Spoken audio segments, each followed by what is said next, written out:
Hello students. तो इस lecture में हम बात करेंगे एलसीआर सर्किट में कितना पावर कंज्यूम होगा, जिसमें इंडक्टर भी है, कैपेसिटर भी है और रेजिस्टर भी है। ये तीनों एलिमेंट को अगर मैं कनेक्ट कर दूं तो ये सर्किट में कितना पावर कंजम्पशन होगा वो अब हम कैलकुलेट करेंगे। तो ये डेरिवेशन अगर आपको एचएससी बोर्ड में पूछते हैं तो ये 3 मार्क के लिए पूछ सकते हैं बच्चों, 3 मार्क के लिए, क्योंकि ये लंबा डेरिवेशन होने वाला है। या आया क्वेश्चन तो ये 4 मार्क के लिए भी पूछ सकते हैं। तो मैं पूरे पॉइंट कवर करूंगा कि इसमें क्या क्या लिख सकते हैं और क्या क्या पॉसिबिलिटीज़ है पूछने की। सबसे पहले तो एक डायग्राम ड्रॉ कर लो विच इंडिकेट इंडक्टर, ठीक है, capacitor and one resistor which is L C R, जो किस में कनेक्टेड है बच्चों, सीरीज में। और इसको किसको सप्लाई कनेक्ट करेंगे हम, कौन सा सप्लाई करेंगे हम, एसी सप्लाई कनेक्ट करेंगे, ठीक है, एसी सप्लाई। और इसमें से जो करंट फ्लो हो रहा है दिस इज करंट आई, ठीक है। अब सीरीज में है इसलिए करंट तो सेम होता है, ओके। तो हम यहाँ पे लिखेंगे, पहला स्टेटमेंट हम यही लिखते हैं हमेशा, consider L C R circuit, या इंडक्टर कैपेसिटर रजिस्टर, या फिर ऐसा लिखता हूँ मैं, inductor capacitor resistor is connected to an AC supply, is connected to an AC supply. ये पहला बेसिक पॉइंट हुआ। अब आपका जो एसी सप्लाई है उसके बारे में लिखो, let V equals to V P sine omega T is what, is your AC supply.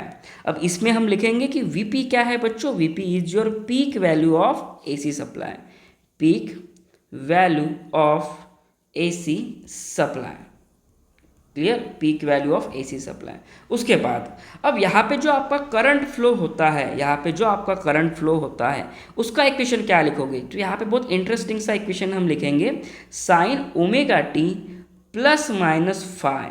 Sir plus minus five क्यों लिखा आपने, अब जरा समझो। अगर यहाँ पे सिर्फ कैपेसिटर होता तो आपका करंट एसी सप्लाई को लीड करता बाय एंगल 90 डिग्री। और अगर आपका यहाँ पे सिर्फ इंडक्टर होता, रजिस्टर भी नहीं होता, कैपेसिटर भी नहीं होता, सिर्फ इंडक्टर होता, तो हम ऐसा लिख सकते थे कि current lag supply voltage bye 90 degree. लेकिन यहाँ पे दोनों एलिमेंट आ चुके हैं। अब हमें ये नहीं पता कि करंट लीड करेगा कि लैग करेगा, तो ये कैसे पता चलेगा, तो हमें ये एक्चुअल जो वैल्यूज रहेंगी एल और सी की, ये उस पर डिपेंड करेगा कि आपका करंट अब लीड करने वाला है कि लैग करने वाला है। इसलिए मैंने यहाँ पे प्लस माइनस लिखा है। ये समझ में आया प्लस माइनस क्यों है। सेकंड, अब यहाँ पे इंपॉर्टेंट चीज़ क्या है, अब समझो। यहाँ पे फाइव क्यों लिखा मैंने, 90 डिग्री क्यों नहीं लिखा। जब भी इंडक्टर के साथ रेजिस्टेंस आ जाएगा, या कैपेसिटर के साथ रेजिस्टेंस आ जाएगा, या एल एंड सी के साथ रेजिस्टेंस आ जाएगा, ये तीनों कॉम्बिनेशन में जो आपका करंट लीड या लैग करने वाला है वो परफेक्ट 90 डिग्री से नहीं करता। मेरी बात समझ में आई, क्या कहा मैंने, जब भी रेजिस्टेंस बीच में आ जाता है एल और सी के साथ, या एल या फिर सी के साथ, तो उस समय परफेक्ट 90 डिग्री से आपका करंट लैग या लीड नहीं करेगा, क्लियर। तो इसलिए मैंने प्लस माइनस फाइव लिखा है। और इसी फाइव को कहा जाता है पावर फैक्टर एंगल।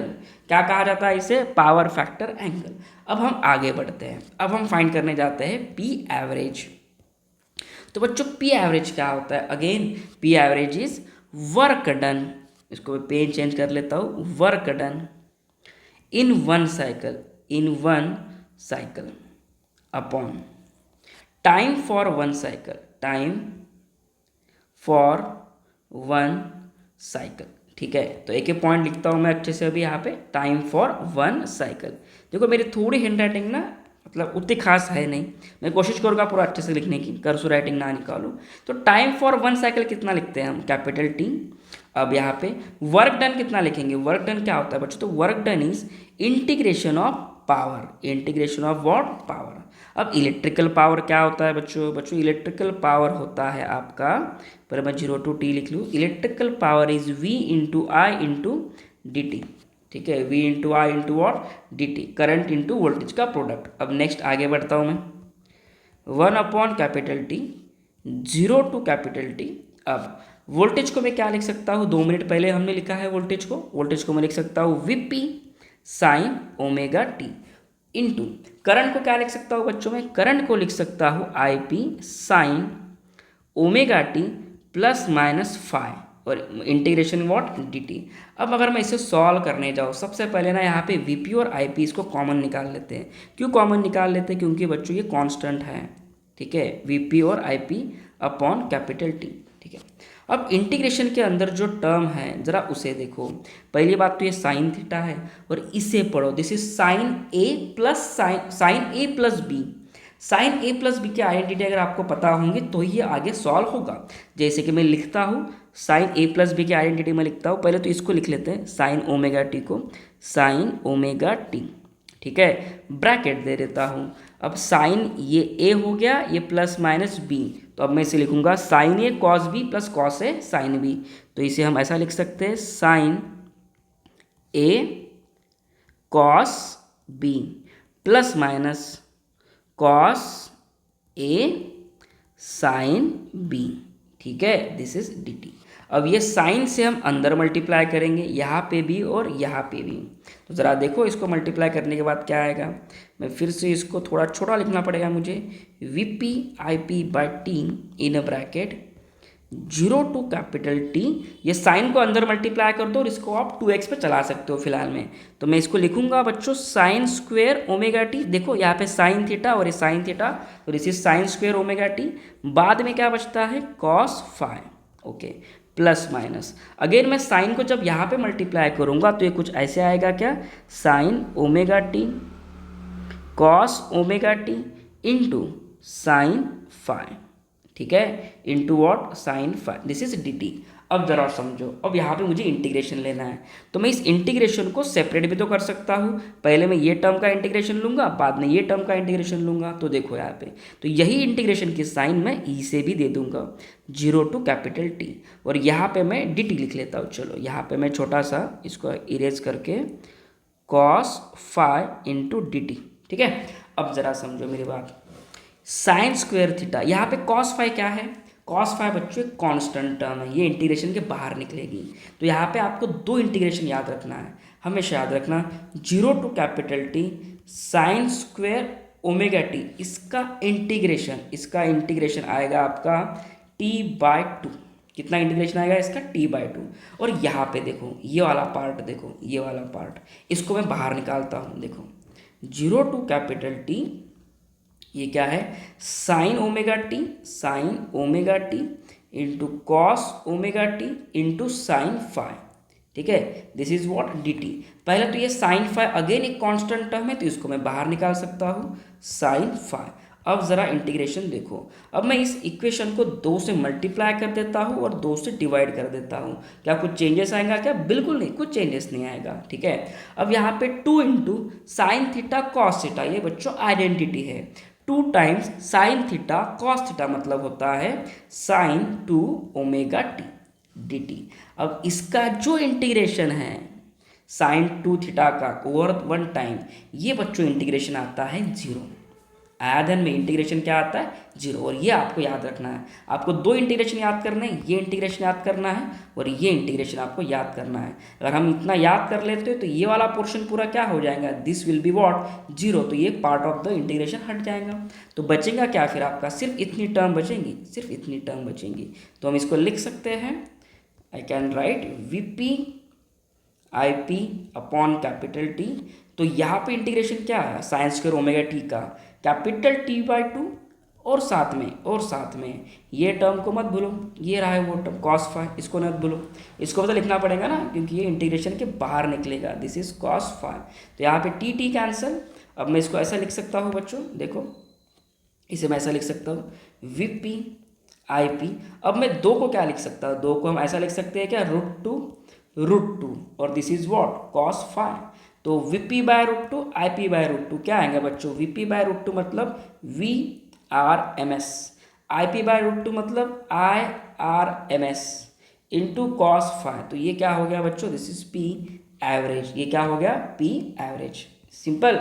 तो P एवरेज या power consume in LCR circuit is this. अब रहा सवाल बच्चों कि ये कॉस फाई क्या है, ठीक है, ये कॉस फाई क्या है। तो हमें इम्पीडेंस ट्रायंगल पता है, ठीक है, इम्पीडेंस ट्रायंगल, ठीक है, वहाँ से बच्चों ये कॉस फाई निकलता है। दिस इज एंगल फाई, ये आर, और ये रहा बच्चों एक्सएल माइनस एक्सी, और ये रहा बच्चों जेड। तो यहाँ से हम कॉस फाई को क्या लिख सकते हैं, कॉस फाई को मैं लिख सकता हूँ आर अपॉन जेड, और जेड क्या होता है, जेड इज योर इम्पीडेंस।